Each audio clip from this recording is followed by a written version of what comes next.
আসসালামু আলাইকুম এভরিওয়ান। যারা ফার্স্ট পার্টটা দেখেননি, এই ভিডিওটা দেখার আগে অবশ্যই ফার্স্ট পার্টটা দেখে নেবেন। তো আজকে ফার্স্টেই কথা বলবো হচ্ছে কখন রেজিস্ট্রেশন করা উচিত। আমার মনে হয় মিনিমাম 2 মাস আগে রেজিস্ট্রেশন করলে ভালো, স্পেশালি যারা ইউকে ভিআই দেবেন, যেহেতু সব ভেন্যুতে হচ্ছে ইউকে ভিআই এর এক্সামটা হয় না। তো 2 মাস আগে রেজিস্ট্রেশন করলে আপনার জন্য এটাও ভালো হবে যে আপনি কিছু ফ্রি প্র্যাকটিস ম্যাটেরিয়াল পাবেন, সেটা ব্রিটিশ কাউন্সিল হোক অথবা আইডিপি হোক। ওগুলো আপনি প্র্যাকটিস করার জন্যও একটা সময় পেয়ে যাবেন। আর যখন আপনি পরীক্ষার রেজিস্ট্রেশন করে ফেলবেন তখন দেখবেন আপনার পড়াশোনার একটা আলাদাই স্পিরিট চলে আসবে। এটা আমার হয়েছিল। যাদের টাকা পয়সা নিয়ে আর কি একটু বেশি কনসার্ন থাকে তাদের জন্য এই ট্রিকটা কাজ করতে পারে, যে টাকা পয়সা একবার দিয়ে ফেললে সেটা মানে উঠাতে হবে এরকম একটা টেন্ডেন্সি যাদের আছে। যেমন আমার রেজিস্ট্রেশন করার পর মনে হয়েছিল যে এই টাকা দিয়ে আরেকবার পরীক্ষা দেওয়া সম্ভব না, এবারেই ভালো একটা স্কোর তুলে ফেলতে হবে যাতে সেকেন্ড টাইম আর এই পরীক্ষাটা না দিতে হয়। এক্সাম রেজিস্ট্রেশন যেদিন করবেন তার কিছুদিনের মধ্যেই হচ্ছে মক টেস্টের জন্য একটা রেজিস্ট্রেশন করে ফেলবেন, যেখান থেকে মক টেস্ট দেন। কারণ না হলে আমার মতন ভুল হবে যে আমি এক্সামের হয়তো বা 14 বা 15 দিন হাতে নেই, তখন মক টেস্ট দিয়ে আমি আরও নার্ভাস হয়ে গিয়েছি। কারণ মক টেস্টে তো আসলেই নাম্বার কম দেয় সবাই সবখানেই, একটু বেশি মানে স্ট্রিক্টভাবে খাতাটা দেখে। মেইন এক্সামে এতটা স্ট্রিক্ট হয় না। আমি মনে হয় 4-5 এরকম পেয়েছিলাম মক টেস্টে পরীক্ষার 14 দিন আগে। তারপর মেইন এক্সামে গিয়ে তো 7 পেয়েছিলাম। আর মেইন পড়াশোনা আমি আসলে করেছি রেজিস্ট্রেশন করার পরেই। আমার ফ্যামিলি ভাবতো যে আমি সারা বছর পড়েছি ঠিক মতন, কিন্তু আসলে এরকম হয় নাই কিছুই। আর আমার তখন পড়তে বসতেও অনেক কষ্ট লাগতো। দিনে 2-3 ঘন্টা পড়তে আমার অবস্থা খারাপ হয়ে যেত।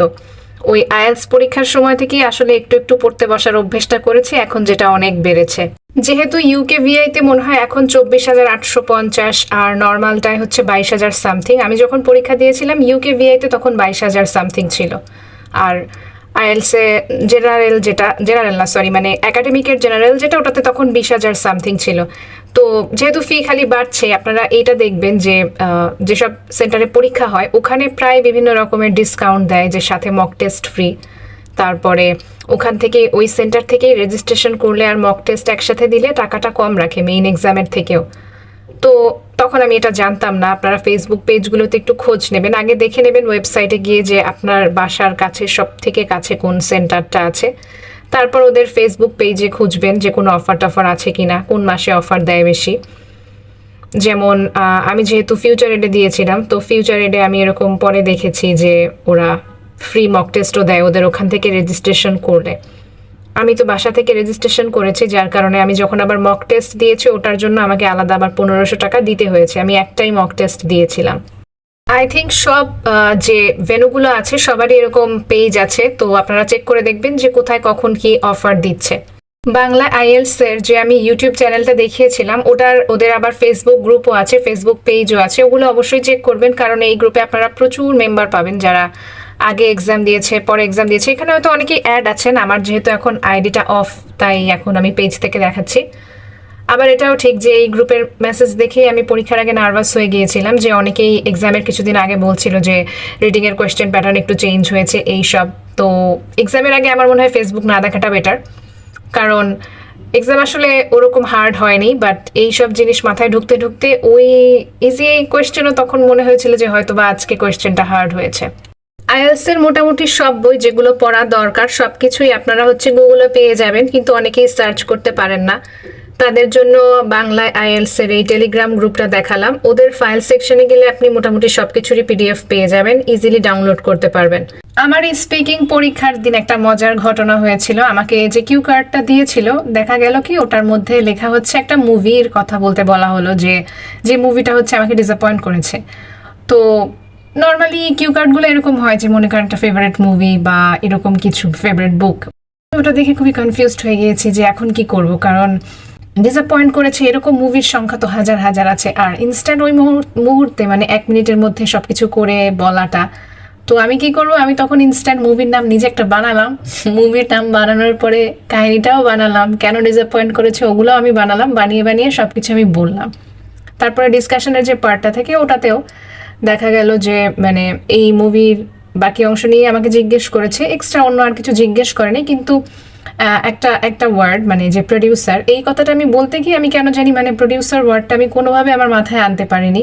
পরে আমি থেমে গিয়েছিলাম, 7 দিয়ে দিয়েছে। তো এক্সাম ওই দিন দিয়ে আমি মানে এত টেনশনে ছিলাম, আমার মনে হচ্ছিল যে 6 টয় হয়তো বা দিতে পারে। ভয় পাওয়ার আসলে দরকার নাই কোনো কিছু এরকম ভুল হয়ে গেলে। বাসায় এসে অনেক প্রে করেছিলাম অনেক দিন যাবত যে আল্লাহ কোনো রকম ভাবে মানে কানের পাশ দিয়ে বুলেট যাওয়ার মতন করে হচ্ছে রেজাল্টটা ওভারঅল 7 পেয়ে গিয়েছি। তো এটাই আর কি বলার জন্য যে যতই পড়াশোনা করেন যাই করেন এক্সামের দিন আসলে আল্লাহ ছাড়া আর কেউ হেল্প করতে পারবে না। প্রত্যেকটা মডিউল একদম সমান গুরুত্ব দিয়ে প্র্যাকটিস করবেন, না হলে যে আমার মতো হবে। বাসায় আমি দেখতাম কি যে রিডিং যখন আমি প্র্যাকটিস করতাম মোটামুটি 7 7.5 আমার অলওয়েজই থাকতো, কিন্তু যে লিসেনিং পার্টটাতে আমি সব সময় দেখা যেত 6.5 7, মানে তাও হচ্ছে পেতে সমস্যা হতো। তো এটা প্র্যাকটিস করতে করতে রিডিংয়ে এক সময় দেখলাম আমি যে আর প্র্যাকটিস করা হচ্ছে না, পরে তো দেখতেই পেলেন আমার রেজাল্টটা। রাইটিং কখনোই কারো কাছ থেকে চেক করানো হয়নি, নিজে নিজেই রোজ একটা করে রচনা পড়তাম, লিখতাম। মানে যতদিন এক্সামের আগে 2 মাস টাইম ছিল যখন, তখন আমি রোজই একটা ফুল সেট এক্সাম দিতাম 3 ঘন্টা, 1 ঘন্টা রিডিং, 1 ঘন্টা রাইটিং, 1 ঘন্টা হচ্ছে লিসেনিং। তো পুরোটা আমি 3টা মডিউল একসাথেই দেওয়ার চেষ্টা করতাম, কারণ 3 ঘন্টা আপনি একসাথে বসে পরীক্ষা দিতে না পারলে এই জিনিসটা কিন্তু মেইন পরীক্ষায় গিয়ে অনেকটা হার্মফুল হবে। 3 ঘন্টা বসে থাকার প্র্যাকটিসটা অনেক আগে থেকে করা দরকার, কারণ পরীক্ষার দিন 3 ঘন্টার থেকেও বেশি সময় বসিয়ে রাখবে। যাওয়ার পর সব কিছু নিয়ে গিয়ে আপনাকে একদম খালি বসিয়ে রাখবে, তখন আপনাকে ওয়াশরুমেও যেতে দিবে না। ওই টাইমটা পাস হবে, তারপরে এক্সাম শুরু হবে, যেহেতু আপনি নার্ভাসও থাকবেন। ওই টাইমটা পাস হওয়ার পরে খাতা টাতা সব নিয়ে যাবে, দেন আপনি হচ্ছে ফ্রি হবেন, তখন আপনি ওয়াশরুমে যেতে পারবেন অর হোয়াট এভার। অনলাইনে এরকম আইএলস এর অ্যান্সার স্ক্রিপ্টের ফ্রি হচ্ছে পিডিএফ পাওয়া যায়, আপনি এগুলো নামিয়ে নিতে পারেন, প্রিন্ট করে নিতে পারেন। এগুলোর মধ্যে প্র্যাকটিস করলে আপনার জন্য মেইন এক্সাম দেওয়াটা অনেক ইজি হবে। অনেকেই বাসায় বসে হচ্ছে নর্মালি খাতায় লেখেন, আমি নিজেও অনেকদিন খাতায় লিখেছি। পরে আমার একটা ফ্রেন্ড এক্সাম দিয়েছিল, ও কিছু কাগজ প্রিন্ট করেছিল, ওর এক্সামের পর কয়েকটা রয়ে যাওয়ায় ও আমাকে দিয়েছে। এরপরে আমি দেখলাম যে আসলে ওটা থাকায় আমার অনেক লাভ হয়েছে। মেইন এক্সামে যাওয়ার আগে আমি ওটাতে প্র্যাকটিস করেছি, তারপর দেখলাম যে রচনা আর কি কতটুকু বড় লিখতে হয়, এটা আমি নর্মাল খাতায় যখন লিখছিলাম আমি মেজার করতে পারছিলাম না। এক্সামের দিন তো আপনি আর ওয়ার্ড কাউন্ট করার এতটা সময় পাবেন না। আপনি যদি এরকম অ্যান্সার স্ক্রিপ্ট লিখে নেন ফার্স্টেই বাসায়, তাহলে বুঝতে পারবেন যে আপনার কয় পেজ হলে ওই ওয়ার্ডগুলো কমপ্লিট হয়ে যাচ্ছে, কারণ কম ওয়ার্ড লিখলে কিন্তু মার্কস কাটে। তাই বলে আবার আজাইরা কথা লিখে ভরবেন না, আপনি যতটুকু পারেন ওটার মধ্যে সুন্দর করে গুছিয়ে লেখার চেষ্টা তো আপনি বাসায় বসেই প্র্যাকটিস করে যাবেন। আমি এটার জন্যই প্র্যাকটিস করার কথা বলছি এই শিটগুলোতে, যাতে করে আপনি পরীক্ষার দিন বুঝতে পারেন আপনার ওয়ার্ড কাউন্ট করতে না হয়। এরকম ভিডিও বানাবো জানলে আমার রচনাগুলো আমি রেখে দিতাম, সব কাগজপত্র ওলট পালট হয়ে গেছে, আমি খুঁজেও পাচ্ছি না কোথায় কি লিখেছি, তাহলে দেখাতে পারতাম যে কি গাঁজাখুরি লেখা লিখে আমি 6.5 পেয়েছি। আপনারা বুঝতে পারতেন যে এর থেকে কতটা বেটার করলে 7 বা 8 পাওয়া যেত। কলম দিয়ে লিখতে লিখতে যে একটা অভ্যাস, কলম দিয়ে যত তাড়াতাড়ি আমরা লিখতে পারি, পেন্সিল দিয়ে আসলে আমার মনে হয় আমি পারছিলাম না অত জলদি লিখতে, কারণ পেন্সিলটা শার্প করার এত সময় পাওয়া যায় না। তার উপর আবার একটু পর ভোতা হয়ে গেলে লেখাটা জানি কেমন দেখায়, 2টা হ্যান্ডরাইটিং ম্যাচ করে না। একবার চিকন পেন্সিল দিয়ে লিখলে যেরকম লাগে, মানে মাথাটা চিকন থাকলে, তারপরে যখন আবার পেন্সিলের শীষটা ভোতা হয়ে যায় তখন লিখলে একরকম লাগে। তো এক্সামের মধ্যে এগুলো একটা সমস্যা। বাসায় বসে পেন্সিলে প্র্যাকটিস করাটা বেটার, কারণ মেইন এক্সামের দিন আসলে অনেক সমস্যা চলে আসে যেগুলো সারা বছর আর কি আমাদের মাথায় থাকে না, আর তাড়াতাড়ি লিখতে গেলে অনেক সময় পেন্সিলের লিডও ভেঙে যায়।